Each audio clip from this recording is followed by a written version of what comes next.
जनातिपाः न चैव न भविष्यामः सर्वे वयमतः परम्।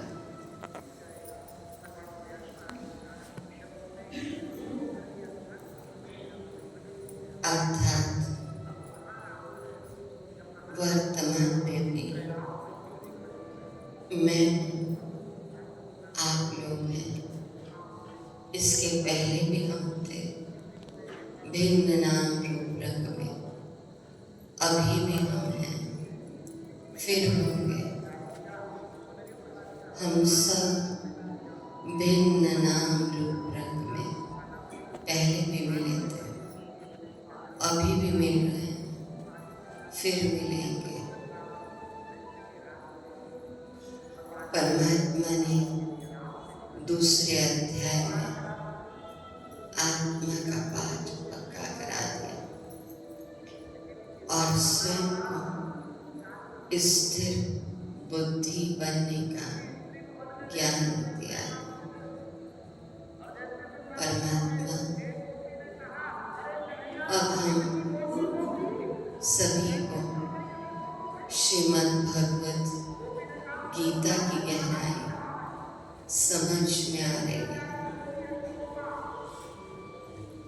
इस भाव में खोते हैं, देखो देखो वो आ गए जिन्हें हम बुला रहे हैं।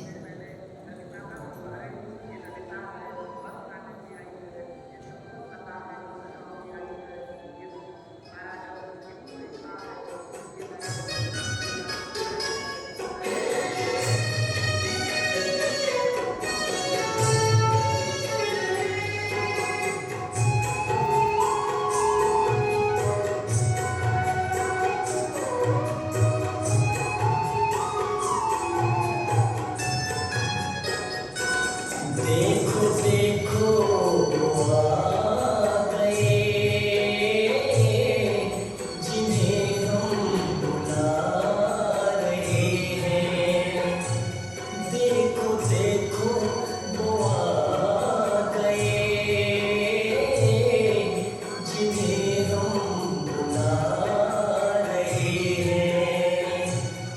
मधुबन में ममता मोहन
मैं, तुम और राजा लोग, हम सभी नहीं रहेंगे, ये बात भी नहीं है। तो ये बात जब परम पिता परमात्मा के द्वारा श्री कृष्ण जो इस रंगमंच के मुख्य हीरो एक्टर आत्मा है, उस आत्मा को समझ में आई, तब ये बात हम सब अर्जुन को भी समझाई गई। परमात्मा अजर अमर अविनाशी सत्ता है। श्रीमद् भगवद गीता में श्लोकों के माध्यम से और बहुत सरल हिंदी में हम इन बातों को समझेंगे। भगवान ने समझाया कि न जायते मृत्युते वा कदाचिन नायं भूत्वा भविता वा न भूयात् अजो नित्यः शाश्वतोऽयं पुराणः न हन्यन्ते हन्यमाने शरीरे। अर्थात ये आत्मा किसी काल में भी न तो जन्मती है और न ही मरती है, तथा ये ऐसी बात भी नहीं है कि फिर से उत्पन्न होगी।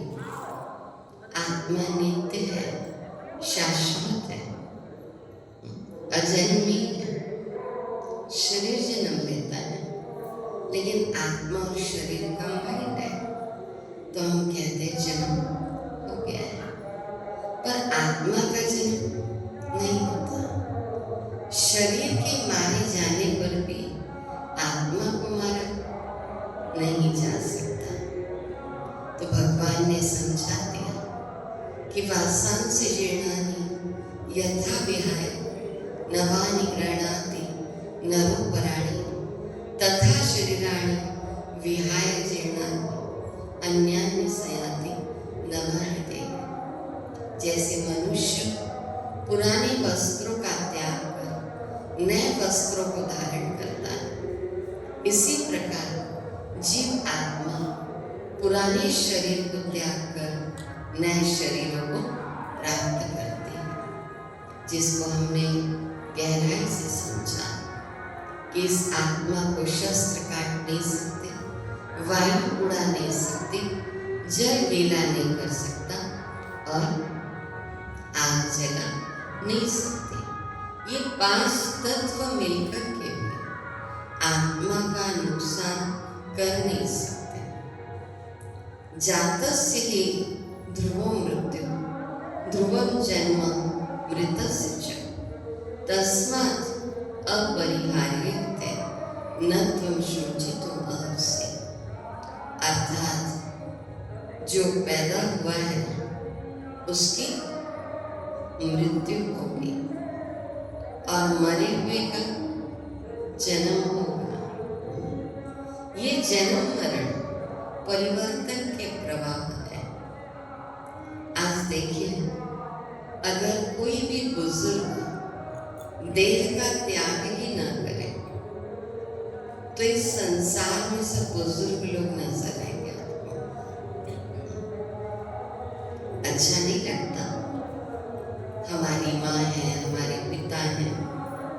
आज हम सभी सोचेंगे कि माता पिता का वरद हस्त सदा रहे, लेकिन ये तो शाश्वत नियम है ना कि आत्मा को वस्त्र बदलना है। तो अगर कोई शरीर छोड़े ही नहीं तो सब बुजुर्ग कैसा लगेगा? युवा भी चाहिए, बच्चे भी चाहिए, बुजुर्ग भी चाहिए। वैरायटी अच्छी लगती है। एक गुलदस्ता है, पीले फूल हैं, गुलाबी फूल हैं, हरे पत्ते हैं, कुछ पीले पत्ते हैं, तो अच्छा लगता है। ऐसे ही बच्चे भी प्यारे लगते हैं ना बहुत। युवाओं के बिना भी कोई कार्य हो नहीं पाता, तो सभी चाहिए। तो भगवान सर्वप्रथम अर्जुन को आत्मा का पाठ पक्का करा रहे हैं।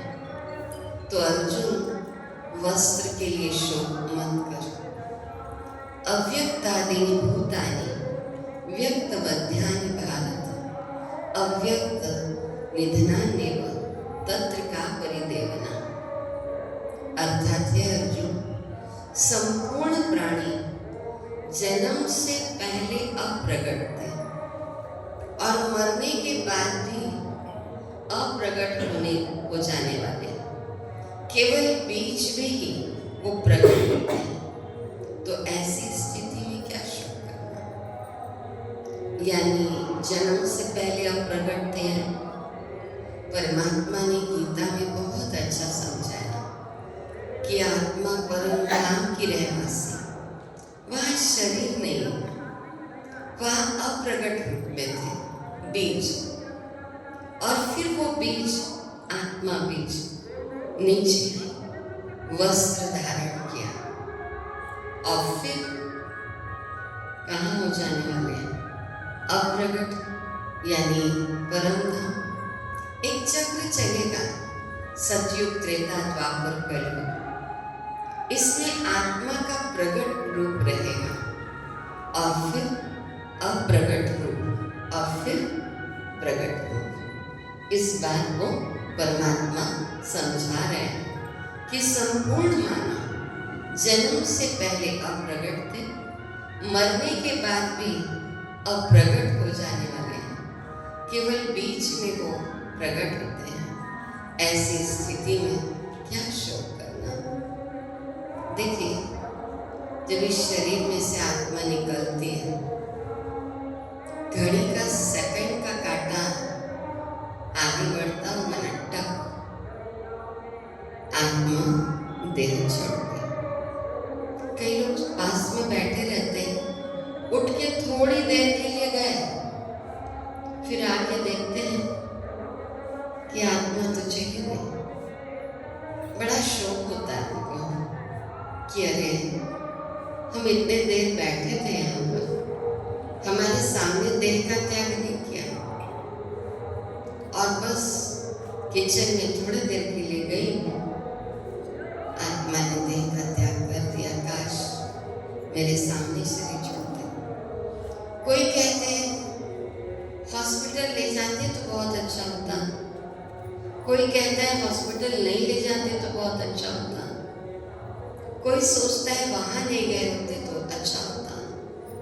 लेकिन देखिए, आत्मा का शरीर छोड़ने का समय आ गया तो वो किसी से भी नहीं पूछती, अपने सगे संबंधियों से भी नहीं पूछती, जाओ तुम्हारी परमिशन है, किसी से भी नहीं पूछती और आत्मा देह का त्याग कर देती है। इसीलिए भगवान ने कहा कि सुख दुखे समीकृत्वा लाभालाभो जयाजय ततो युद्धाय युजस्व नैवं पापम् अवाप्स्यसि।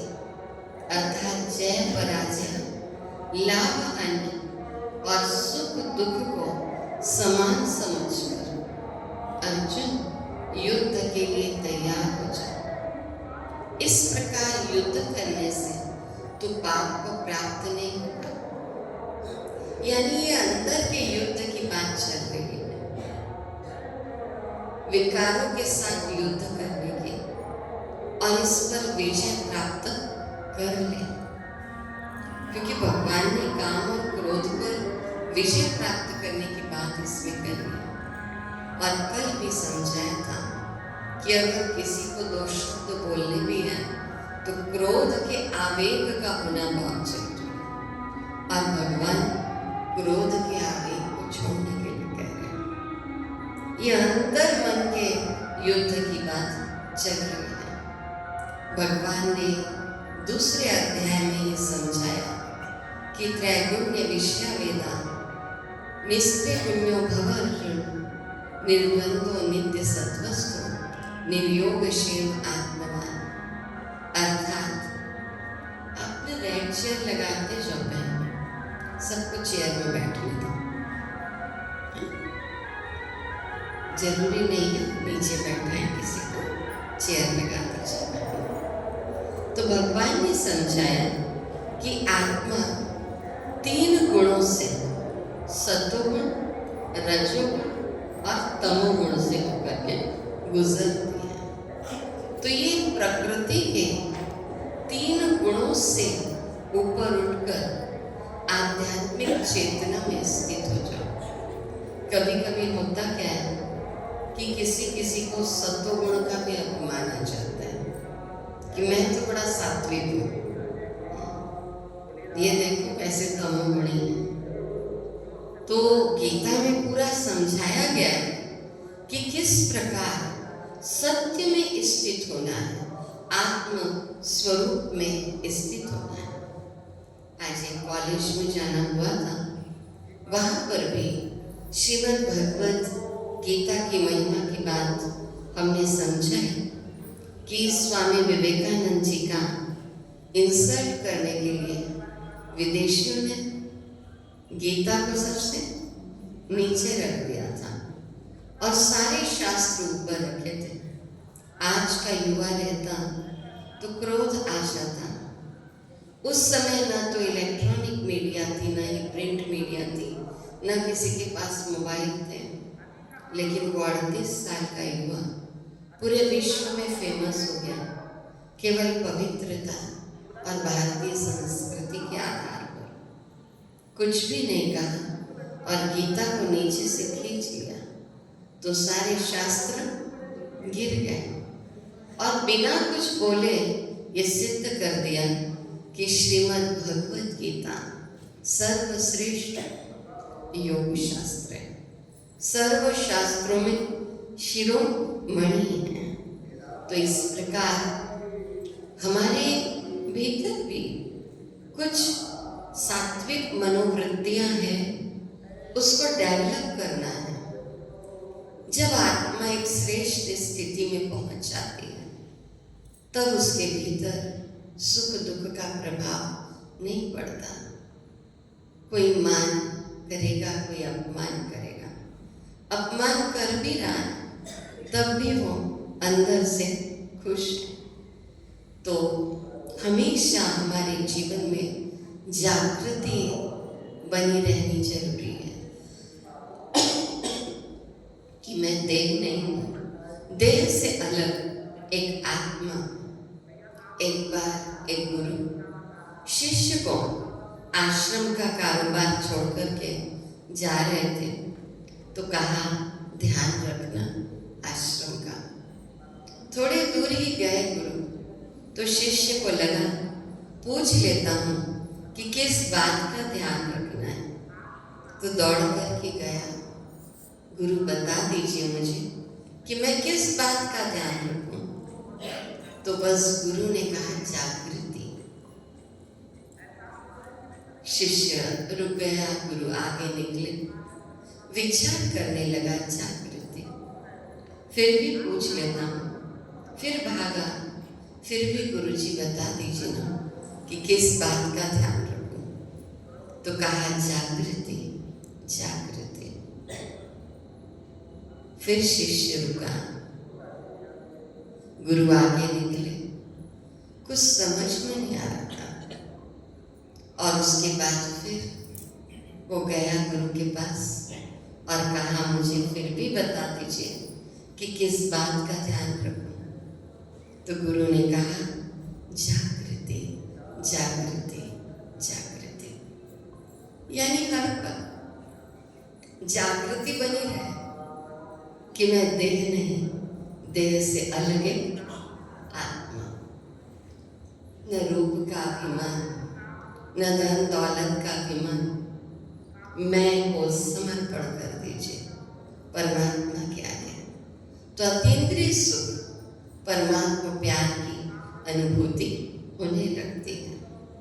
तो भगवान ने समझाया कि स्वधर्म में शक्ति है और श्रेष्ठ कर्म पर बल दिया और समझाया दूसरे अध्याय में ही कि कर्मण्येवाधिकारस्ते मा फलेषु कदाचन मा कर्म फल हेतु कुर्मते संगोस्त्व अकर्मणि। अर्थात तेरा कर्म करने में पूरा अधिकार है, उसके फल में नहीं। उसके फल में नहीं।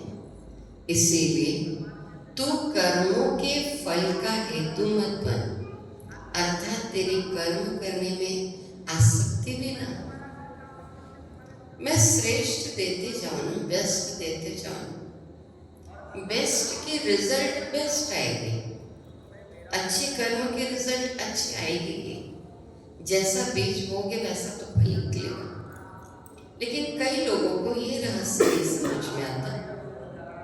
कई कहते हैं कि हमने तो अच्छा कर्म किया बचपन से, ऐसे किसी को मन वचन कर्म से दुख नहीं दिया है, फिर भी मेरे साथ ऐसा क्यों हुआ? कुछ गलत हो जाता है। अब देखिए, आत्मा का पाठ पक्का कर लो। आत्मा ने कई वस्त्र धारण किए, हो सकता है इस वस्त्र में मैंने गलत कर्म नहीं किए हो, लेकिन इसके पहले जन्म का पता है क्या किसी को? कुछ गलतियां ऐसी हो गई होंगी तो, और उसका हिसाब किताब भोगने का समय आए तो। फिर कई लोग कहते हैं भगवान ऐसा क्यों करता है, उसी जन्म का उसी जन्म में दे दे तो ठीक रहेगा, आगे के जन्मों में क्यों देता है? देखिए, मान लीजिए सारंगगढ़, अभी मैं बिलासपुर से आई हूँ, हो सकता है सारंगगढ़ की धरनी से मेरा कुछ हिसाब किताब हो, तभी तो यहाँ पर पहुंची हूँ। इस शरीर को धारण करके तो आई हूँ। आप लोग के साथ मेरा कुछ कार्मिक अकाउंट, इसलिए तो मैं यहाँ आई हूँ। तो आत्मा का कर्म का हिसाब किताब निश्चित आत्मा के साथ भिन्न वस्त्रों में होता है। जैसे एक प्रैक्टिकल उदाहरण समझाती हूँ कि एक बार हमारी ब्रह्मा कुमारी दीदी मुंबई में एक कार्यक्रम में गए, तो देखा अभी कार्यक्रम की तैयारी चल रही है, तो उनको लगा पास में ही एक घर है, तो वहाँ जाके मिल लेती हूँ।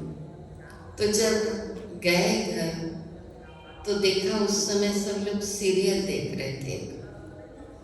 अब आजकल पहुँचते हैं, टीवी देखते रहता है कोई, पर कुछ बोल भी नहीं सकते, बंद कर दो, हो सकता है हाँ वो सीरियल को देखना चाहते हो।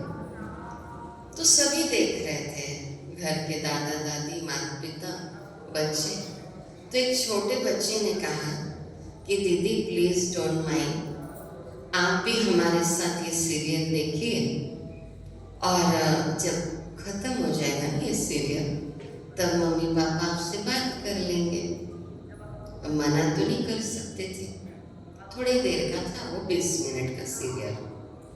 तो दीदियाँ सीरियल देखने लगी, तो हम लोग को कुछ उसका आगे पीछे समझ में नहीं आ रहा था कि इसका आगे क्या है, इसका पीछे क्या है, और वो लोग एकदम ऐसे देख रहे सीरियल, क्या सस्पेंस है इसमें, हम लोग को कुछ समझ में नहीं आ रहा दीदियों को। तो जब सीरियल खत्म हो गया तो दीदी ने उस बच्चे से पूछा कि बेटा इसमें तुमको क्या समझ में आया? मुझे तो कुछ भी समझ में नहीं आया। तो उस बच्चे ने बहुत अच्छी बात बोली, ध्यान से सुनना। उस बच्चे ने कहा कि दीदी ये ना आज का लास्ट एपिसोड था, 99 एपिसोड सीरियल हो चुके हैं, ये लास्ट था, इसमें सब कुछ सस्पेंस था। क्योंकि आपने 1 से लेके 99 तक देखे नहीं, लास्ट वाला देख रही हैं, तो आपको क्या समझ में आएगा? हमने शुरू से लेके लास्ट तक का देखा है, तो हमें आज जानना था कि इसका दी एंड क्या होता है। तब हमको लगा कि निश्चित रूप से हम आत्मा के भिन्न नाम रूप रंग में कई एपिसोड करते हैं, और जब अंतिम एपिसोड में कुछ सस्पेंस आ जाता है तो हमें ऐसा लगता है मेरे साथ ऐसा क्यों? कोई किसी और को गोली मारने आता है, किसी और को गोली मार के चला जाता है, कोई वैसे दिखता हो, वैसी थोड़ा ड्रेस पहना हुआ हो, उसको मार करके चला जाता है। क्या हिसाब किताब है। कई बार जेल में भी आध्यात्मिक ज्ञान सुनाने के लिए जाते हैं, तो एक भाई ने ऐसा अपना अनुभव सुनाया कि मेरी गलती ही नहीं थी, लेकिन मैं जेल में हूँ और जिसने गलती की है वो जेल से बाहर है आराम से। अब सोचिए उसका जेल में रहने का क्या हिसाब किताब। कुछ भी इस रंगमंच में ऐसे नहीं हो रहा है, ये याद रखिए। परमात्मा कभी भी किसी के साथ कोई पार्शियलिटी नहीं करेंगे। व्यक्ति कर सकता है, लेकिन परमात्मा सबको एक जैसा प्यार करते हैं। वे कहते भगवान हमारे साथ ही ऐसा क्यों करता है। आप इस जन्म का देख रहे हो, अगर कुछ बुरा हुआ हो भी रहा है आपके साथ, आप बेस्ट दो, आप बेस्ट दो। मुझे वाइट बॉल ही डालनी है, वहां से ब्लैक आ रही है मान लीजिए, फिर भी मुझे उनके लिए शुभ भावना रखनी होगी।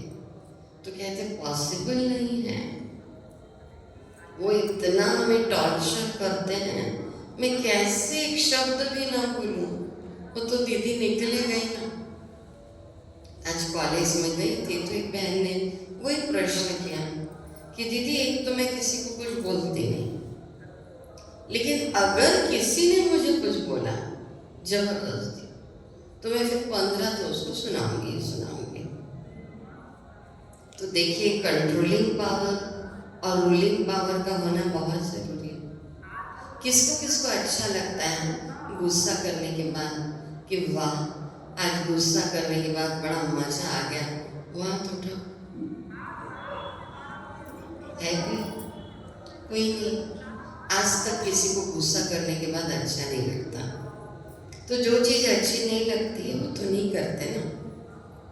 जैसे मान लीजिए मुझे परवल पसंद नहीं है या करेले पसंद नहीं है, तो परवल की सब्जी बन गई या करेले की, परमात्मा का प्रसाद है, मैं थोड़ा सा खा लूँगी, लेकिन मैं कहूँगी नहीं मुझे पसंद नहीं है तो मैं नहीं खाती हूँ।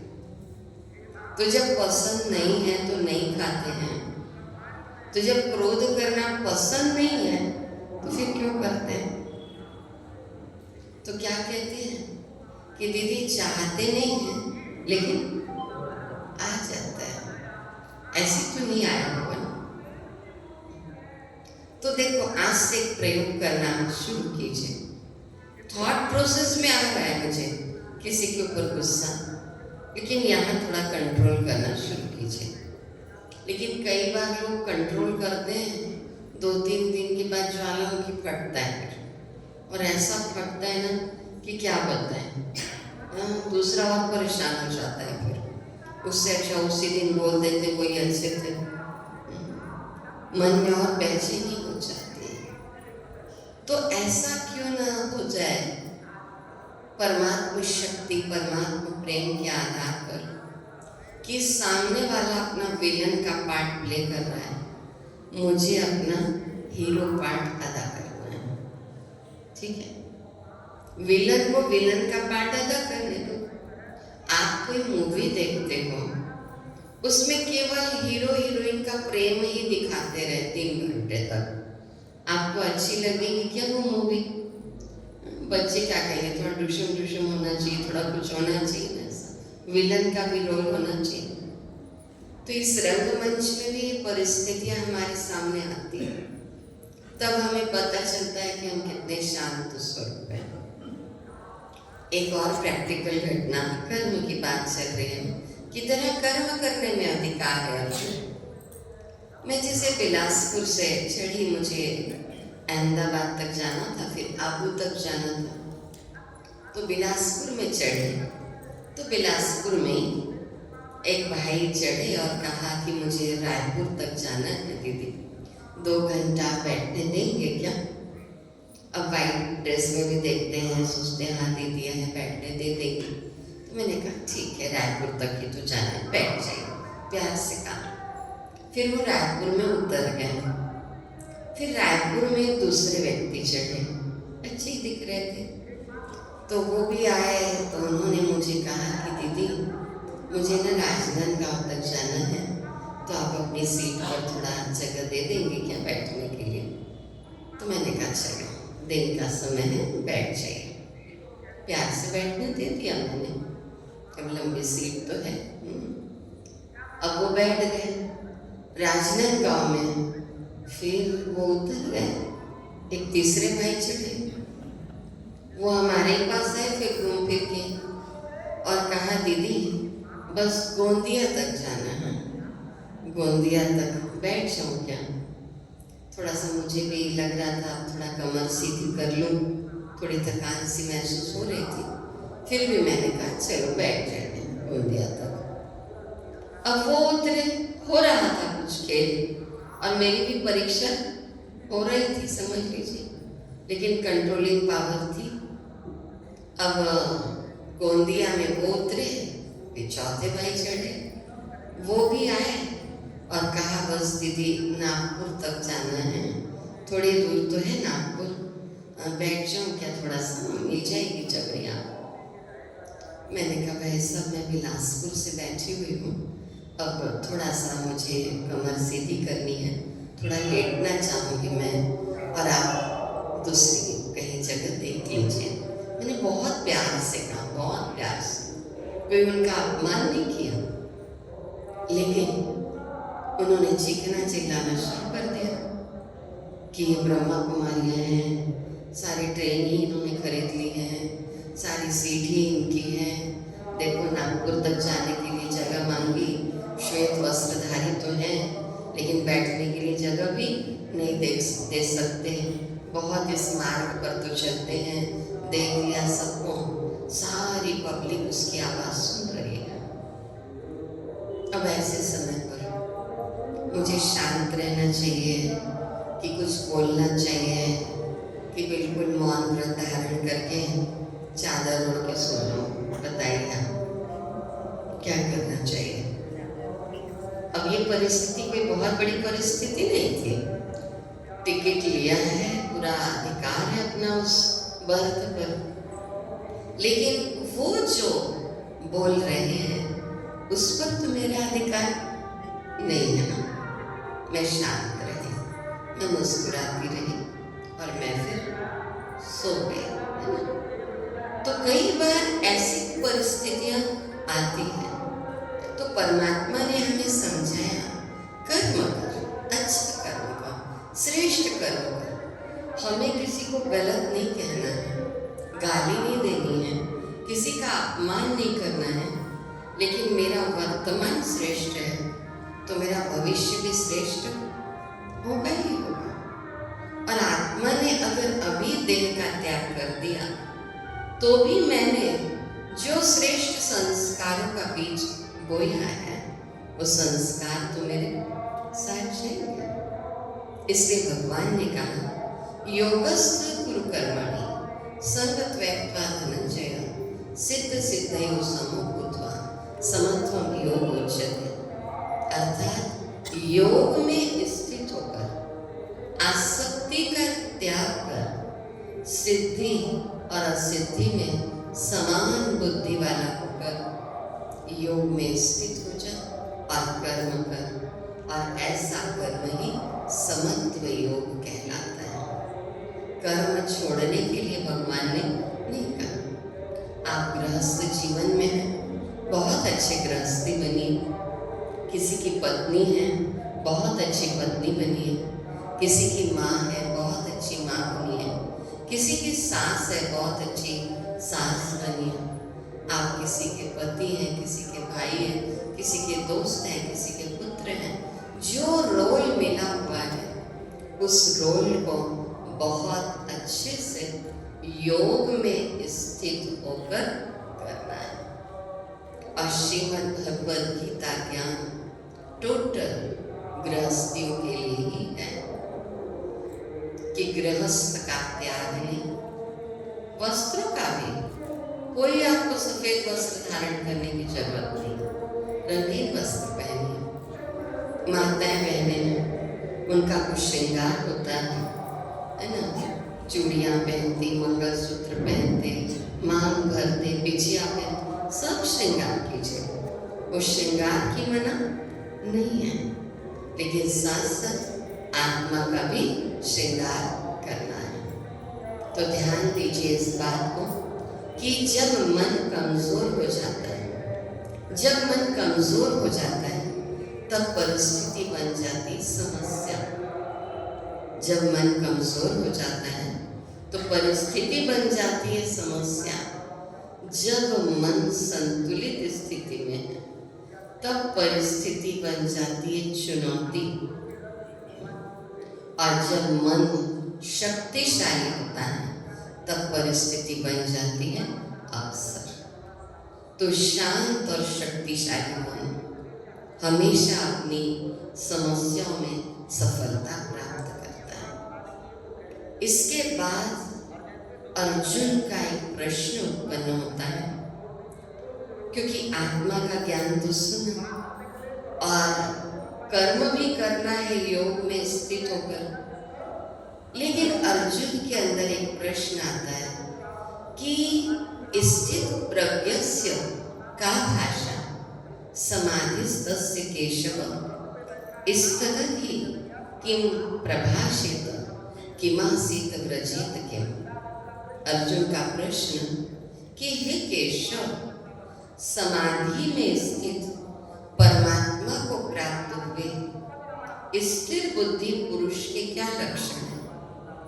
वो स्थिर बुद्धि पुरुष कैसे बोलता है, कैसे चलता है, कैसे बैठता है, ये प्रभु मुझे समझाइए।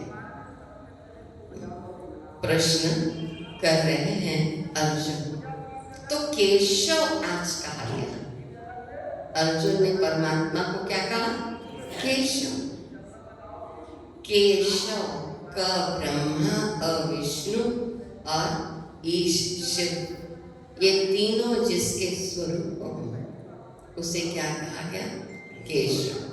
क अ ईश व, ये चारों को मिला के क्या बनता है? केशव। तो यहाँ अर्जुन आज भगवान को केशव अर्थात ये भाव दिखलाया गया है कि आप ही समस्त संसार के सृजन करता है, सर्वशक्तिमान है, परमेश्वर है, अतः आप ही मेरे प्रश्न का उत्तर दे सकते हैं। तब भगवान ने समझाया अर्जुन को कि प्रजहाति यदा कामा सर्वान् पार्थ मनोगतान् आत्मन्ये आत्मना तुष्ट स्थित प्रज्ञस्तदुच्यते। अर्थात हे अर्जुन, जिस काल में वो पुरुष संपूर्ण कामनाओं का भली भांति त्याग कर देता है और आत्मा आत्मा में ही स्थित हो जाती है, तो इस काल में वो स्थित प्रज्ञ कहलाता है। जैसे आपने गौतम बुद्ध का उदाहरण सुना होगा कि गौतम बुद्ध अपने शिष्य के साथ जा रहे थे, तो एक व्यक्ति उन्हें बहुत गाली दे रहा था, बहुत गाली दे रहा था, लेकिन गौतम बुद्ध के चेहरे पर एकदम मुस्कान थी, दिव्य मुस्कान थी, और वो लगातार गाली दे रहा था। बहुत देर हो गया उसको गाली देते देते, लेकिन गौतम बुद्ध के चेहरे पर एक दिव्यता, दिव्य मुस्कान। कुछ देर के बाद शिष्य ने कहा कि गुरुदेव, वो आपको इतनी गाली दे रहा था व्यक्ति, आपने कुछ बोला नहीं। तो गौतम बुद्ध ने कहा कि अगर 3 साल पहले वो मुझे गाली देता रहता तो मैं भी उसको बहुत गाली देता, लेकिन आत्मा आत्मा में ही संतुष्ट है, वो अपना कर्म कर रहा है, मैं अपना कर्म, उसका प्रभाव ही नहीं पड़ा। कोई गंदी चीज आपको दे, आप स्वीकार ही नहीं करो तो दे सकेगा क्या? नहीं। तो जब आत्मा आत्मा में ही संतुष्ट है, दुखेष्वनु दिग्नमना सुखेषु विगत स्पृह वीतराग भय क्रोध स्थिर मुनिरुच्यते, अर्थात दुखों की प्राप्ति होने पर भी जिसके मन में उद्वेग नहीं होता, सुखों की प्राप्ति से भी वहाँ ठीक है, सब कुछ है, सब है मेरा, कुछ नहीं है मेरा, सब है मेरे, कोई नहीं है मेरा, एक ऐसी स्थिति हो जाती है। और ये बहुत ऊंची स्थिति है।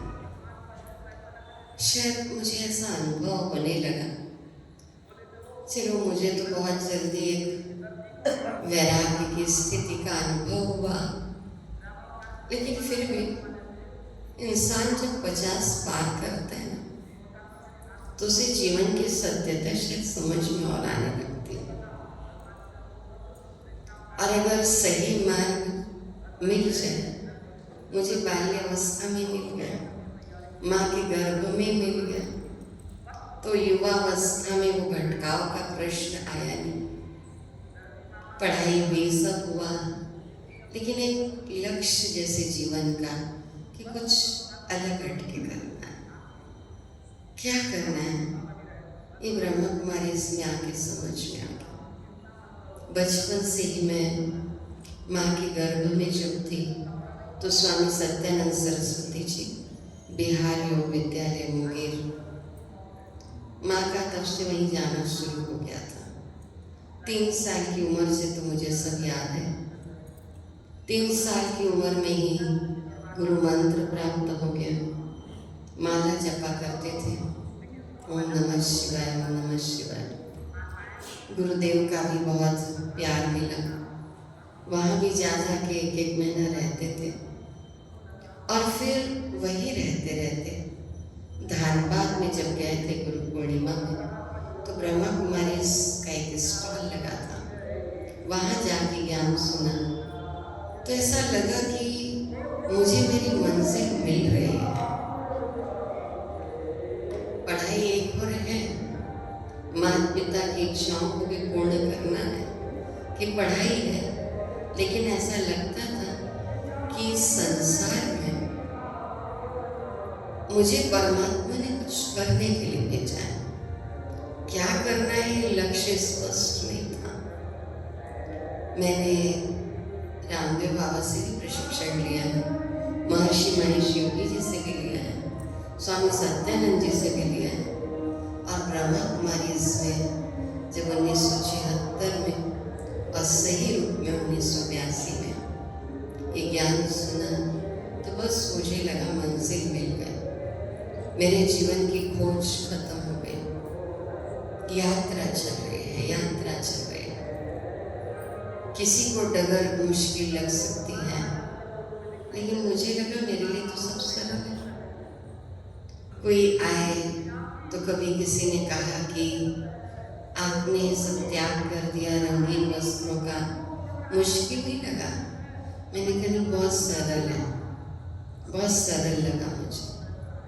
मैं सोचने लगी गृहस्थ जीवन शायद ज़्यादा कठिन है, ऐसा मुझे महसूस होने लगा। लेकिन लोग हमें कहते हैं कि आप लोगों ने बहुत त्याग किया। मुझे तो गृहस्थी लोगों को नमन करने की इच्छा होती है कि आज वो बड़े त्याग में, कलयुग की गृहस्थी साधारण गृहस्थी नहीं होती, उसको संभालना, 4 मेंबर्स को भी संभालना, मासी का घर नहीं है। तो मुझे ये बहुत सरल लगा। कोई कहते आप लोग ने ऐसे बाहर का खाना वाना सब छोड़ दिया, कभी मन नहीं करता क्या आप लोग को? मैं कहती नहीं, यही आश्रम में हमारी बहनें सब कुछ बनाना सीख लेती हैं, सब सरल लगा। कोई कहते फिल्म देखने की इच्छा नहीं होती क्या? और टाइम कैसे कट जाता है? कई लोग ऐसे कहते हैं, टाइम आपका कैसे कटता है? हम कहते 24 घंटे भी कम पड़ जाते हैं, ऐसा भी होता है। क्योंकि आत्मोत्थान की बातें हैं, और जो स्व उन्नति करता है वो दूसरों की भी उन्नति में स्वतः ही मददगार हो जाता है। उसको पुरुषार्थ ऐसा नहीं करना पड़ता, अपने आप आत्मोन्नति हो रही है, उस आत्मोन्नति के कारण दूसरे भी उस ओर खींचे चले आते हैं। तो बहुत सरल है ये मार्ग, कठिन नहीं। और आप लोगों से भी कहूँगी जो भी हमारे नए भाई बहन भी आ रहे होंगे, क्योंकि मैं तो किसी को नहीं जानती, तो आप एक बार एडवांस कोर्स करके देखिएगा, आपको फील होगा बहुत एक अलग हटके प्राप्तियों का अनुभव मुझे हो रहा है। तो दुख आएगा, लेकिन जिसके मन में उद्वेग नहीं, सुखों की प्राप्ति होने पर भी वो निर्लिप्त है, और जिसके राग भय क्रोध नष्ट हो गए, ऐसे मुनि को परमात्मा ने स्थिर बुद्धि का यह सर्वत्रानुविस्मृत अस्ति तत्तत् प्राप्य शुभाशुभ न विनन्दति न द्वेष्टि तस्य प्रज्ञा प्रतिष्ठिता। अर्थात जो पुरुष शुभ या अशुभ, उसके जीवन में कुछ शुभ अशुभ नहीं है। आप स्वस्तिका में देखते होंगे ना, क्या लिखा रहता है? शुभ लाभ। यानी इस नाटक की हर घड़ी क्या है? शुभ, कुछ भी अशुभ नहीं। तो किसी से द्वेष नहीं रखता, उसकी बुद्धि स्थिर है। भगवान ने उदाहरण दिया, स्थिर बुद्धि क्या होती है? यदा सहर्ते चायं कुर्मो गानि व सर्वशः इंद्रियाणि इंद्रियार्थेभ्यः तस्य प्रज्ञा प्रतिष्ठिता। जैसे कछुआ सब ओर से अपने अंगों को क्या करता है? समेट लेता है, वैसे ही ये पुरुष इंद्रियों के विषयों से अपने आप को इस प्रकार हटा लेता है, जैसे कि बस आत्मा आत्मा में संतुष्ट है, तब उसे स्थिर बुद्धि कहा जाता है। विषयाविनिर्वर्तन्ते निराहारस्य देहिनः रसवर्जं रसोप्यस्य परं दृष्ट्वा निवर्तते। अर्थात इंद्रियों द्वारा वो फिर विषयों को ग्रहण करने की आसक्ति में नहीं लगा रहता, उसकी आसक्ति ही समाप्त हो जाती है। ऐसा परमात्मा साक्षात्कार करने वाला मनुष्य ही स्थिर बुद्धि है। तो एक बात याद रखिए कि हारा हुआ फिर से जीत सकता है, हारा हुआ फिर से जीत सकता है, परंतु मन से हारा कभी जीत नहीं सकता। आपका आत्मविश्वास ही आपकी सर्वश्रेष्ठ पूंजी है। तो इसीलिए कहते हैं मन के हारे हार है, मन के जीते जीत। आज बहुत अच्छी बात होगी कि कोशिश करना जिंदगी में वो चेहरा आपको हमेशा मुस्कुराता हुआ मिले जिसे आप हर रोज आईने में देखते हैं। वो कौन है? कोशिश करना जिंदगी में आपको वो चेहरा हमेशा मुस्कुराता हुआ मिले जिसे आप हर रोज आईने में देखते हैं। किसको देखते हैं? स्वयं को। मुस्कुराइए, मुस्कुराइए, सब मुस्कुराइए। गीत सुनते हैं ना, मुस्कुराने की वजह तुम हो, गुनगुनाने की वजह तुम हो। तो परमात्मा मिला तो चेहरे पर मुस्कान तो आनी चाहिए ना। कई लोग हमें कहते हैं आप मुस्कुराते बहुत हैं। मुझे खुद नहीं पता कि मैं इतना मुस्कुराती हूँ क्या, इतना मुस्कुराती हूँ।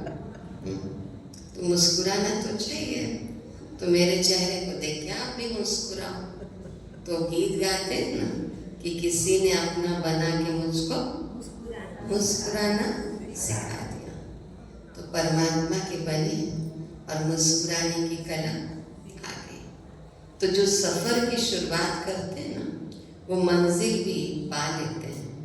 बस एक बार चलने का हौसला रखना जरूरी है, क्योंकि अच्छे इंसानों का तो रास्ते भी इंतजार करते हैं। तो कोशिश, ताली नहीं बजाते, तो कोशिश जरूर होनी चाहिए। तो भगवान ने कहा कि आसक्ति का नाश न होने पर ये प्रमथन स्वभाव वाली इंद्रिय है ना, वो मनुष्य को अपनी तरफ खींचती रहती है। इसे कहते हैं ना, जड़ से कोई बीमारी खत्म करना बहुत जरूरी है। श्रीमद् भगवद गीता यही सिखाती है। अब बाहर मान लीजिए हमने ये सफेद वस्त्र पहन लिए, लेकिन अंदर बहुत कुछ है, मान लीजिए, आपको थोड़ी पता चलेगा। किसी ने गेरुए वस्त्र पहने हैं, किसी ने सफेद वस्त्र पहने हैं, सबका अपना अपना यूनिफॉर्म है, लेकिन अंदर की बात वो व्यक्ति खुद जानता है। आप नहीं जान पाएंगे कि मेरा मन कहाँ जा रहा है। और बार बार जैसे मान लीजिए किसी स्त्री को देखा, किसी पुरुष को देखा, अब सुंदर से सुंदर कोई पुरुष आ जाए, स्त्री आ जाए, उसको देखकर उसके रंग रूप पर हम प्रभावित नहीं हो रहे हैं। है वो एक व्यक्ति जिसको प्रकृति ने शरीर प्रदान किया है, लेकिन वो है कौन? नहीं तो अगर देह में आसक्ति हुई तो कई बार आते हैं कई लोग काउंसलिंग कराने, मिलने। शादीशुदा जिंदगी है, पति पत्नी साथ रह रहे हैं, बच्चे हैं, लेकिन कई बार स्त्रियां बताती हैं कि हमारे पति का दूसरे के साथ संबंध है। कई बार पति बताते हैं कि पत्नी का दूसरे के साथ संबंध है। ये क्या है? भारतीय संस्कृति तो ये नहीं सिखा रही है। कहीं न कहीं अंदर मन खा भी रहा है कि मैं गलत कर रही हूँ या मैं गलत कर रहा हूँ, लेकिन बार बार जिस स्त्री को देखा जिस पर आकर्षित हुए हैं, जिस पुरुष को देखा जिस पर आकर्षित हुए हैं, वो खींच रहा है अपनी तरफ। और थोड़ा सा वहाँ से भी अगर कुछ ऐसा महसूस होता है तो फिर गलत कर्म होने लगते हैं। अपने आप को कहाँ तक आप सही साबित करेंगे? अंदर मन खा भी रहा है। ऐसे समय में श्रीमद् भगवद गीता सिखाती है कि कैसे अपने मन को हम स्थिर कर सकते हैं। आज एक बच्चे ने कॉलेज में प्रश्न पूछा कि दीदी बहुत नेगेटिव चलता है, बहुत वेस्ट चलता है, कैसे खत्म करूं इसको? अच्छा प्रश्न था। परमात्मा की प्रेरणा से उत्तर निकल करके आया कि देखिए, अगर नेगेटिव और वेस्ट का फोर्स बहुत है तो पॉजिटिव को फोर्स में करो ना। तो फिर प्रश्न उत्पन्न होता है, कैसे करें? कैसे करें? उसके लिए दृढ़ता की शक्ति चाहिए, अच्छे लोगों का संग चाहिए, अच्छी किताबों का अध्ययन चाहिए, अपनी दिनचर्या को सेट करना पड़ेगा। तो उदाहरण दिया कि जैसे बाल्टी में कचरा भरा हुआ है तो उस कचरे को निकालने के दो तरीके हो सकते हैं। पहले आप झुकिए, कचरे को निकालिए, फिर बाल्टी में जल भरना शुरू कीजिए। या एक और अच्छा तरीका, मेरे कमर में दर्द है, नल को फुल फोर्स में चालू कर दीजिए, कचरा ऊपर आएगा, बाहर निकल जाएगा, बाल्टी में स्वच्छ जल भर जाएगा। मन नहीं लग रहा है, किसी ने प्रश्न किया, चंचल मन है, पॉजिटिव थॉट इच्छा नहीं भी है तो भी देते जाओ, आखिर भी कब तक? आखिर भी कब तक? मैंने ब्रह्मा कुमारी जीवन ऐसे नहीं अपनाया। कोई कहता है कि दीदी आप तो पढ़े लिखे थे, जॉब कर लेते। अरे दुनिया जॉब कर रही है, देख रही हूँ लोगों को भागते हुए। ब्रह्मा कुमारी जीवन इसलिए हमने अपनाया कि यहाँ विश्व के 140 देशों में 9,000 छोटे बड़े सेवा केंद्रों के माध्यम से रोज पॉजिटिव थिंकिंग की क्लास कराई जा रही है। मुझे लगा ये बेस्ट है। सकारात्मक चिंतन की हर को आवश्यकता होती है, चाहे वो बच्चे हो, चाहे युवा हो, चाहे बुजुर्ग हो, सबको। और ये रोज की क्लास हमारी मॉर्निंग में चलती है, इवनिंग में चलती है, जिससे हमारी लाइफ में चेंज आना शुरू हो जाता है। तो ये अच्छा तरीका है नेगेटिविटी को निकालने का, दृढ़ संकल्प। आपको लगता है अच्छा अच्छी मूवी आई है, आप देखते हैं, आप माउथ टू माउथ सर्विस करते हैं, उस फिल्म के बारे में बताते हैं, बहुत अच्छी फिल्म है, प्रेरणा मिलेगी, आप भी देखिएगा। 10 को बताते हैं, आप यहाँ आ रहे हैं ना, आपको अच्छा लग रहा है, तो आप 10 को नहीं बताएंगे क्या? आज यहाँ की सेवाएं ऐसे ही बढ़ी और हमारे छोटे छोटे स्थानों में भी सेवा केंद्र बन गए। आज हमने सुना सारंगगढ़ की जनसंख्या 27,000 ही है, लेकिन आज देखिए यहाँ कितना सुंदर भवन बन गया शिव बाबा का, भोलेनाथ का, है ना, जहाँ पर आकर आप नियमित रूप से ज्ञान का श्रवण करके अपने जीवन को श्रेष्ठ बना सकते हैं।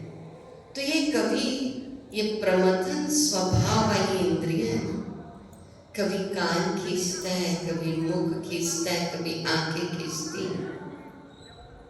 अब बहू है, सास के बारे में अपने बगल वाले पड़ोसी को बताना शुरू करती है, बाहर निकली सास के बारे में बता रही है, बार बार ये भी कह रही है कि गैस में सब्जी रख कर के आई हूँ, पानी थोड़ा ज़्यादा डाल देती है, पकती रहेगी उसमें सब्जी, मुस्कुराती है माताएं बहनें। और फिर निंदा भी चल रही है सास की, कान का आकर्षण, सुन क्या रहे हैं, नेगेटिविटी।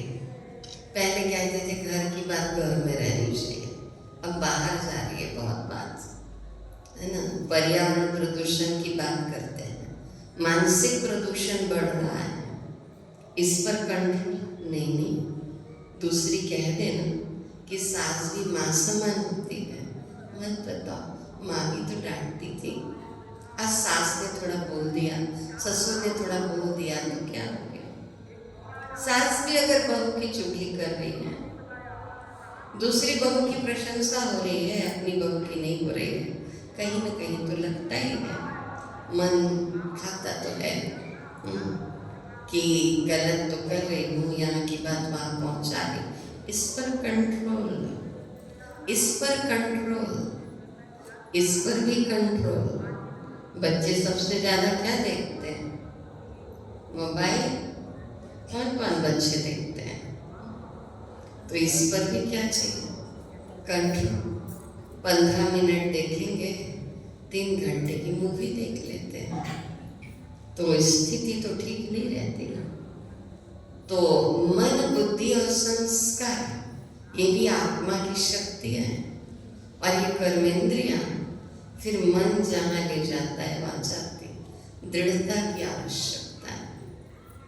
मुझे जैसे सारंगगढ़ आई तो कहा कि चंद्रपुर देवी के, है ना, या चंद्रपुर घूमने या कहीं घूमने, वैसे मैं देख चुकी हूँ 2-3 बार, लेकिन मैंने कहा नहीं, मुझे कहीं घूमने नहीं जाना है, कहीं पिकनिक करने नहीं जाना है, मुझे बस इस शाम की क्लास के लिए मुझे बहुत अच्छे से एनर्जी के साथ कराने दो, पॉजिटिव एनर्जी के साथ। मैं एनर्जी में रहना चाहती हूँ।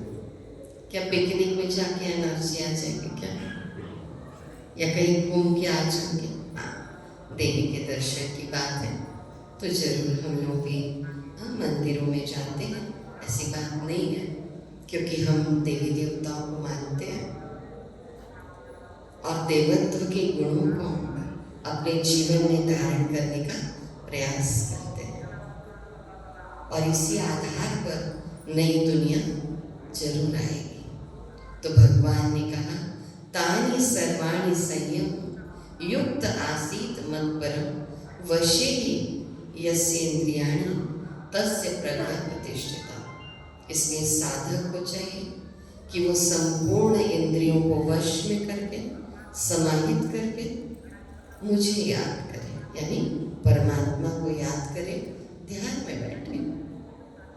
भगवान ने गीता के 6वें अध्याय में पूरी ध्यान की विधि सिखाई, और जिस पुरुष की इंद्रियां वश में होती है वो स्थिर बुद्धि वाला हो जाता है। तो देखिए, पहले गृहस्थ आश्रम कहा जाता था, आजकल गृहस्थी अलग हो गई, आश्रम अलग बन रहे हैं, क्योंकि गृहस्थ आश्रम जैसा नहीं रहा। इसलिए ब्रह्मा कुमारी में कभी गृहस्थी को गलत नहीं कहा जाता। हम ये नहीं कहते हैं कि घर को छोड़कर मंदिर बनाना है। घर घर क्या बन जाए, मंदिर बन जाए, है ना। इसलिए स्कूलों के नाम क्या होते हैं? महर्षि विद्या मंदिर, सरस्वती शिशु मंदिर। छोटे छोटे बच्चे जाते हैं तो वहाँ देवत्व के गुणों का विकास होना चाहिए, इसलिए मंदिर नाम रखा गया। तो भगवान ने समझाया कि ध्यान में जब बैठते हैं तो कुछ खिंचाव अलग अलग बातों में होता है। वही मैं आज कॉलेज की बात आपको बता रही। उस बहन ने कहा, मैं ध्यान करती हूँ आंखें बंद करके तो मेरा मन बहुत भागता है। तो मैंने कहा कि खोल करके ध्यान करो। फिर उसको समझाया कि कैसे आंखें खोल करके ध्यान करना। कोई प्रेमी प्रेमिका को याद कर रहा है, या प्रेमिका प्रेमी को याद कर रही है, या माता पिता को याद करते, या माँ बच्चे को याद करती, तो आँख बंद करके थोड़ी याद करती मेरा बेटा नहीं ना। तो परमात्मा को क्यों आँख बंद करके याद करते हो? आँख खोल के याद कर लो। तो कहते हैं कि आंखें खोलने से सब दिखता है।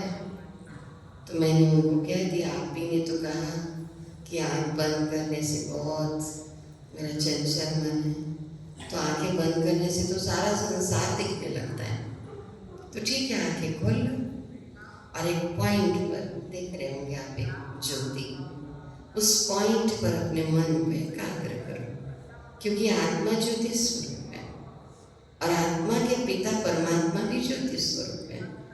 तो स्वयं को आत्मा समझकर उस परम शक्ति परमात्मा को याद करो।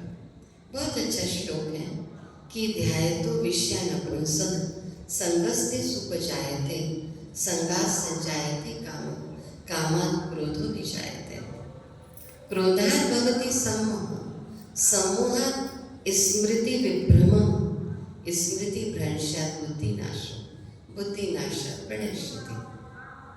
अर्थात विषयों का जो चिंतन करता रहता है ना लगातार, आजकल तो सीरियल भी वैसे, फिल्में भी वैसी, कोई नावल पढ़ते हैं वो नावल्स भी वैसी, बातचीत भी आपस में वैसे ही, तो वही चिंतन चल रहा है, गर्ल्स का बॉयज़ का, है ना। आराम से पूछते हैं कि तुम्हारा कोई बॉयफ्रेंड नहीं है, तुम्हारी कोई गर्लफ्रेंड नहीं, बहुत ऊंची बात समझने लगे, मतलब एकदम फ्री टॉक हो गया है ना। अब उसी में डूबे हुए तो चिंतन भी कैसा होगा, वैसे ही तो चलेगा। तो जो विषयों का चिंतन करते रहता है वो पुरुष उन विषयों के प्रति आसक्त हो जाता है और उन विषयों के प्रति फिर कामना उत्पन्न होती है, उसको प्राप्त करने की इच्छा होती है, और कामना में यदि विघ्न पड़ा तो क्रोध आता है। यही तो हो रहा है आज युवा वर्ग के साथ में। मतलब क्या बताएं, जैसे पहले पेपर पढ़ा करते थे, आजकल पेपर पढ़ना छोड़ दिया। हाँ, हम लोग जो न्यूज़ भेजते हैं वो न्यूज़ आई है कि नहीं वो देख लेते हैं बस। मतलब 11th क्लास, 10th क्लास या 12th या 9th क्लास के बच्चे भी, हमारे वहाँ बिलासपुर में छठ घाट है, तो छठ घाट में वो बच्ची 12th में पढ़ने वाली, वो अपना बर्थडे मना रही थी अपने दोस्त के साथ, और किसी और ने उसका मर्डर कर दिया और लड़के को भी मार दिया। आज सोचिए कैसी स्थिति है। आज माता पिता समझाते भी हैं, बेटा ऐसा नहीं करो, मत जाओ, तो गुस्सा आता है क्योंकि कामना में क्या पड़ रहा है, विघ्न उत्पन्न हो रहा है। वो कामना पूर्ण नहीं हो पा रही है और समझ नहीं पाते हैं कि सच्चा प्यार क्या होता है, सच्चा स्नेह क्या होता है। उनको लगता है पेरेंट्स गलत हैं। मैं बच्चों को, युवाओं को समझाना चाहूँगी कि माता पिता कभी भी गलत नहीं होते, हमारे बड़े कभी भी गलत नहीं होते। हाँ, बस बड़ों से भी ये कहूँगी, ऐसे फ्रेंड बनकर उनको समझाया करें तो शायद आपकी बात वो समझ जाए। लेकिन हम डांट के समझाते हैं तो उनको समझ में नहीं आता और वो उस विषय के प्रति आसक्त हो जाते हैं। एक बच्ची ने तो यहाँ तक कह दिया कि मुझे ऐसा लगता ही नहीं है कि मेरी माँ भी है, हर समय मेरी चेकिंग करती रहती, मैं तंग आ गई हूँ मेरी माँ से। कोई कहता है उससे अच्छा माँ मर जाए तो अच्छा है। ऐसे ऐसे शब्दों का प्रयोग करने लगते हैं। कई बार पेरेंट्स कह रहे हैं उससे अच्छा तो एक बच्ची या बच्चा नहीं होता तो अच्छा होता। क्या चल रहा है सोचिए, वो भी दुखी, हम भी दुखी, सब दुखी। कोई बैटरी चार्ज ही नहीं कर रहा है। जिसकी बैटरी चार्ज होगी ना वही सुख दे पाएगा दूसरे को। इस बात का ध्यान रखिए। कलयुग में जिसकी बैटरी स्वयं की चार्ज होगी वही दूसरे को सुख दे पाएगा, समझा पाएगा। तो विषय के प्रति आसक्ति, कामना, और फिर कामना में विघ्न पड़ा तो क्रोध, क्रोधात् भवति सम्मोहः। फिर क्रोध बहुत किया, उस समय आप किसी बात का निर्णय ले पाते हैं? क्या कहते हैं, मेरी बुद्धि काम नहीं कर रही है। फिर यहाँ ठोकते हैं, मेरी बुद्धि ना काम नहीं कर रही है। फिर ऐसे हो जाते हैं या ऐसे ऐसे करते हैं, ऐसे ऐसे करने से बुद्धि काम करने लगेगी। क्रोधात् भवति सम्मोहः, सम्मोहात् स्मृति विभ्रमः, स्मृति भ्रंशात् बुद्धिनाशः, बुद्धिनाशात् प्रणश्यति। अर्थात जब ऐसी मूढ़ता का भाव उत्पन्न हो जाता है तो स्मृति में भ्रम आ जाता है, और स्मृति में भ्रम आ जाने से ज्ञान शक्ति का नाश हो जाता है। मैं राइट कर रही हूँ कि रॉन्ग कर रही हूँ ये भी समझ में नहीं आता, और जब बुद्धि का नाश हो गया तो वो पुरुष अपनी स्थिति से गिर जाता है। ये श्रीमद् भगवद गीता में समझाया गया है। मुझे लगता है आज तक क्यों नहीं समझ पाया इंसान। गीता टेंशन से दूर करने का शास्त्र है, और यहाँ पर रोज गीता सुनाई जाती है सरल भाषा में, बताया था आपको, जिसको मुरली कहते हैं। तो देखिए, खुश रहना चाहिए, हम सबको खुश रहना चाहिए। फिर मुस्कुराइए, सब मुस्कुराइए। मैं आपको मुस्कुराने की कला सिखाने आई हूँ। खुश रहना चाहिए, इसीलिए नहीं कि आपके पास खुशी का कारण है, बल्कि इसीलिए कि दुनिया को रत्ती भर फर्क नहीं पड़ता आपके आंसुओं से, कितना भी रोइए। इसलिए सदा मुस्कुराते रहिए, सदा मुस्कुराते। रोती न मानते हैं बहने को और रुलाते हैं। देखिए, मैं कभी भी मंच से भी कोई बात ऐसे छिपाती नहीं, जिसके अंदर इमोशंस बहुत होते हैं ना, इमोशनल लेवल बहुत हाई होता है, उसको हर इंसान रुलाना चाहता है। लेकिन मुझे अनुभव हुआ, भाई भी हो सकते हैं ना इमोशनल। कई बार स्त्री जाति बड़े कड़क रहती है, कई बार पुरुष बहुत कड़क रहता है, दोनों, क्योंकि है तो सब आत्मा।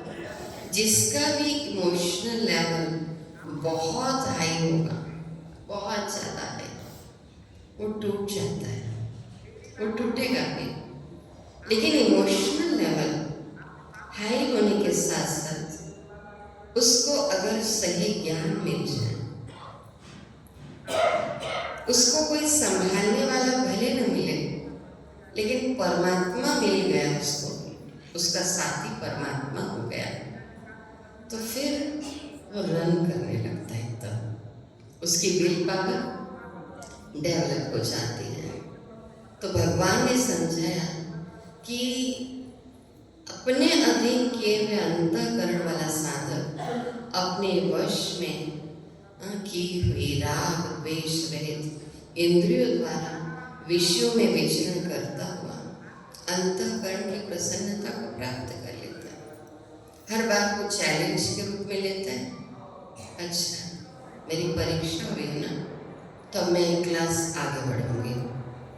आप मेरी परीक्षा ले रहे ना, आप मेरे ऊपर क्रोध कर रहे हैं ना, आप मेरी क्रिटिसाइज कर रहे हैं ना, आप क्रिटिसाइज कर रहे हैं, गलत आप हैं, मैं नहीं हूँ।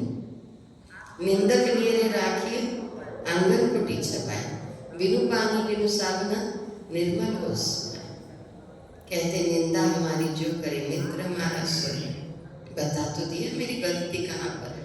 अच्छा, मैं और आगे बढ़ूँ। मैंने मेडिटेशन में किसी को पता नहीं चलता, लेकिन रोज परमात्मा के साथ साथ उन व्यक्तियों को भी, उन आत्माओं को भी धन्यवाद देती हूँ जिन्होंने मेरी टांग खींची।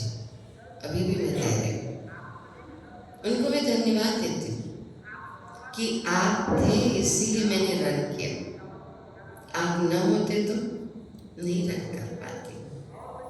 क्या कोई हमारी निंदा कर रहा है तो क्या हम वैसे हो गए क्या?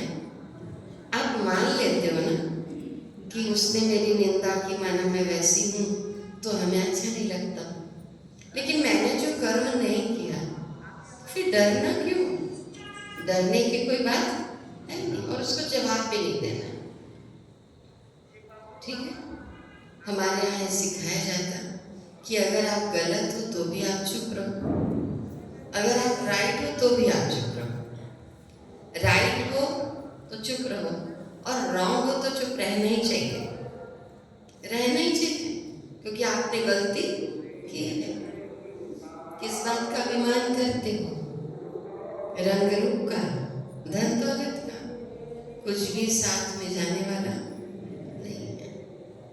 तो साधक की स्थिति धीरे धीरे पावरफुल बनती जाती है, और जब अंतःकरण प्रसन्न हो जाता है तो दुखों का अभाव हो जाता है। और ऐसा प्रसन्न चित्त कर्म योगी प्रसन्नता के साथ हर कर्म करता है और परमात्मा में बुद्धि को लगा देता है। और इस प्रकार अंतःकरण में उसके द्वंद्व की भावना नहीं होती। तो याद रखिएगा कि किसी को ना, जो व्यक्ति अच्छा है या अच्छा था, उसको बार बार टॉर्चर करने की कोशिश मत करो, पतन आपका ही हो जाएगा। कोई सरल स्वभाव वाला है, शांत है, अच्छा है, उसको बार बार आप तकलीफ क्यों देते हो? तो किसी का सरल स्वभाव उसकी कमजोरी नहीं होती है, किसी का सरल स्वभाव उसकी कमजोरी नहीं होती है। पानी से सरल कुछ भी नहीं है, पानी से सरल कुछ भी नहीं है, किंतु उसका बहाव बड़ी से बड़ी चट्टानों के टुकड़े कर सकता है। तो इसलिए सरल बनिए। दुनिया वालों ने भी बहुत कोशिशें की है हमें भी रुलाने की, लेकिन मुरली वाले ने जिम्मेवारी ले ली है हमें हंसाने की। तो भगवान पर भरोसा बिल्कुल उस बच्चे की तरह करना। ठीक है, आज सोचो, बिल्कुल उस बच्चे की तरह करो जैसे आप बचपन में बच्चों को ऐसे उछालते होंगे ना दीदी, है ना? जिसको आप हवा में उछालते तो वो हंसता है? हवा में उछाला ऐसे जोरदार, फिर आप कैच कर लेते हो। तो जब उछालते हो तो बच्चा हंसता है, डरता नहीं है। क्यों क्यों नहीं डरता? क्योंकि वो जानता है कि आप उसे गिरने नहीं देंगे। ऐसे हमारे परमपिता परमात्मा हमें गिरने देंगे क्या? वो भी हमें थाम देंगे। तो ज्यादातर वे लोग असफल होते हैं जिन्हें यह एहसास ही नहीं होता कि हार मानने के पहले वो सफलता के कितने करीब थे। इसलिए चलते रहिए, मंजिल निश्चित रूप से प्राप्त होगी।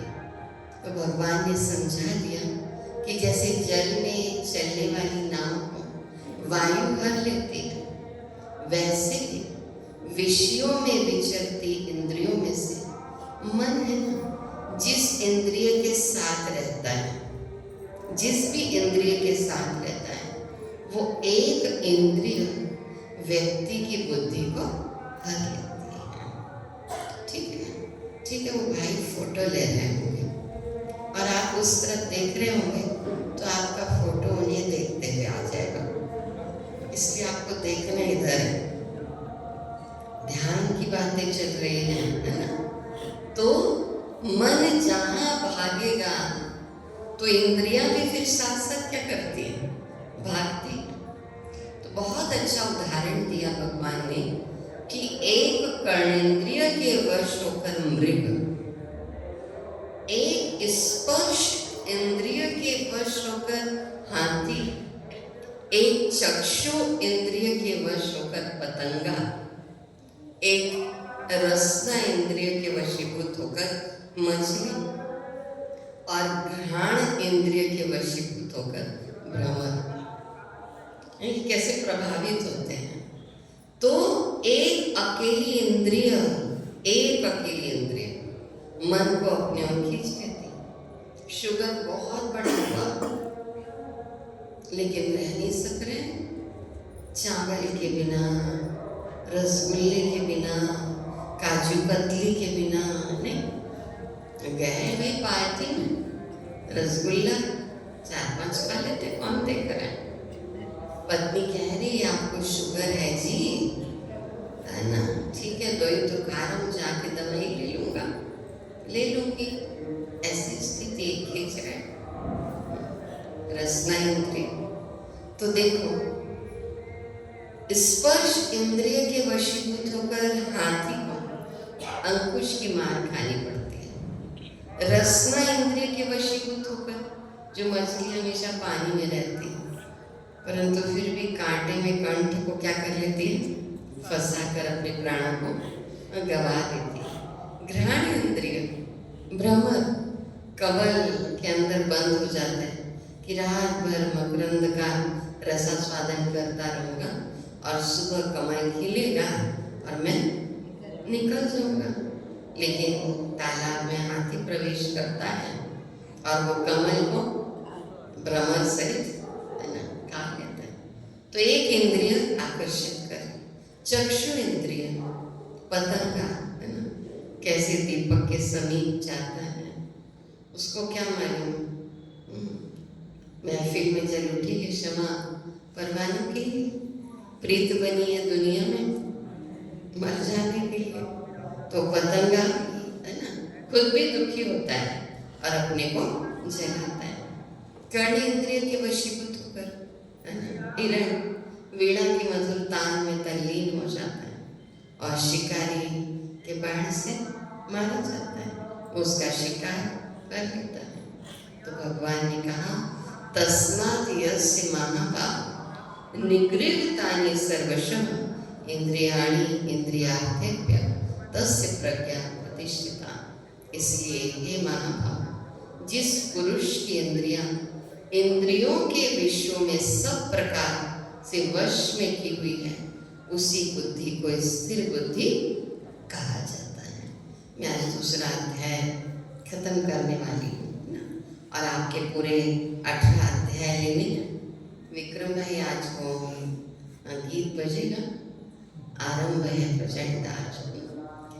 तो भगवान ने समझाया, कोई है ना ताल वाला, इसमें तालियां या निशा सर्वभूतानां तस्यां जागृति संयमी तस्यां जागृति भूतानि सा निशा पश्यतो मुनि। अर्थात संपूर्ण प्राणी के लिए जो रात्रि के समान है वो परमानंद आत्म स्वरूप में स्थित रहने वाले ज्ञानी उस समय योगी जागता है।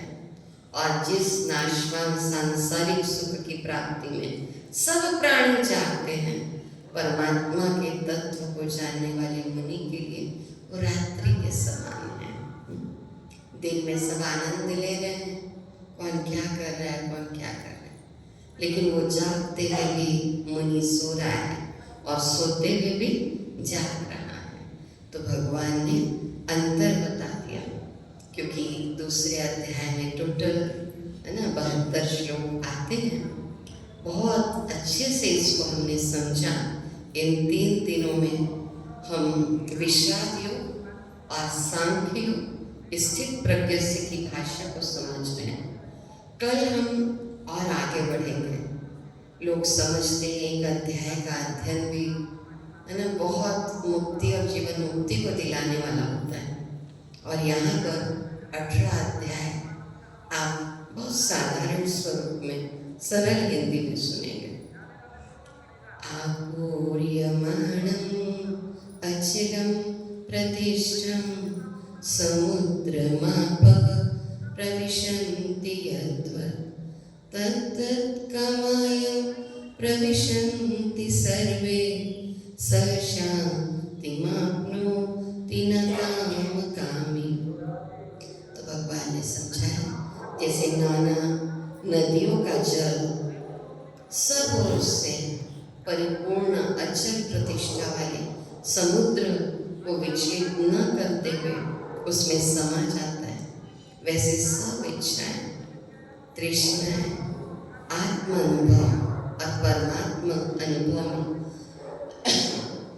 ऐसे समा जाती है जैसे कि वो इच्छा कभी उत्पन्न ही नहीं हुई। और संपूर्ण कामनाओं का त्याग कर वो आत्मा अहंकार से भी मुक्त होकर शांति का अनुभव करती है। तो भगवान ने समझा दिया, एषा ब्राह्मी स्थिति पार्थ नैनां प्राप्य विमुहति स्थितस्याम् अंतकाले भी ब्रह्म निर्वाण लक्ष्यते। और ये समाधि की स्थिति को प्राप्त कर लेता है, और इसको प्राप्त करने के बाद योगी कभी मोहित नहीं होता।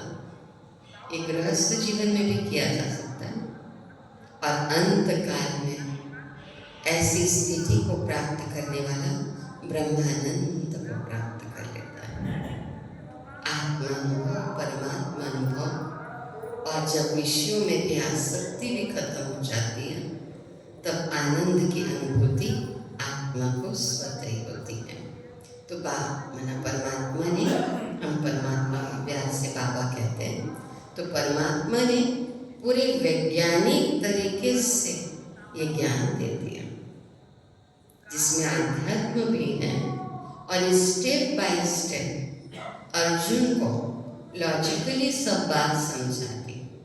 तो श्रीमद् भगवद गीता स्वयं को सुसंस्कृत करने का क्या है, ज्ञान है, शास्त्र स्व पर अनुशासन करना भगवान ने सिखा दिया। तो इस आधार पर भगवान ने दूसरा अध्याय समाप्त किया। लास्ट में एक थॉट कि जो लोग परिवर्तन के बाद बदलेंगे, जो लोग परिवर्तन के बाद बदलेंगे वे सिर्फ बचेंगे, और जो लोग परिवर्तन के साथ बदलेंगे वे सफल होंगे, और जो लोग परिवर्तन का कारण बनेंगे वे दुनिया का नेतृत्व करेंगे। तो क्या करना, नेतृत्व। तो 1% वर्ग सारंगढ़ का आ रहा है यहाँ पर, कल भी और मोटिवेट कीजिए, क्योंकि तीसरे से 17वां अध्याय ये दूसरे अध्याय का विस्तार रहेगा। लेकिन दूसरा अध्याय मेन था, फिर विस्तार से उसको भगवान समझाएंगे। और 18वां अध्याय सारांश है। ध्यान की विधि भी परमात्मा सिखा देंगे, कर्म के बारे में भी सिखा देंगे। तो आज मन हो रहा है कि आप अपने स्थान पर खड़े हो जाएं और हम सभी हमारे भारत देश के प्रति भी भाव प्रकट करेंगे।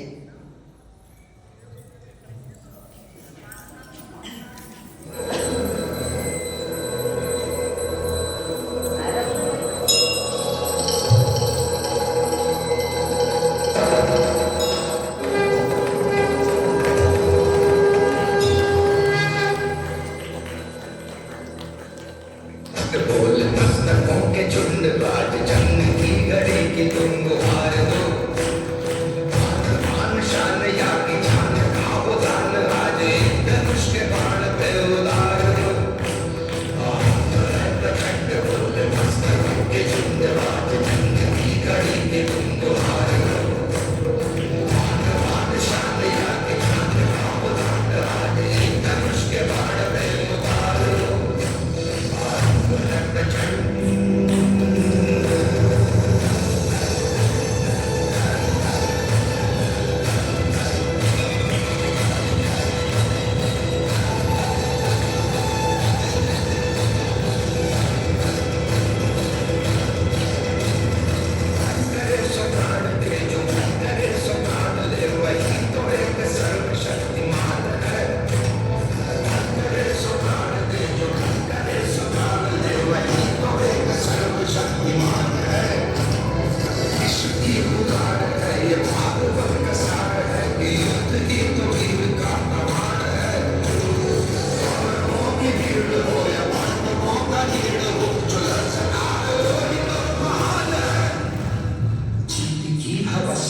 किसी पे कोई वश नहीं, क्या जिंदगी है ठोकरों में मार दो।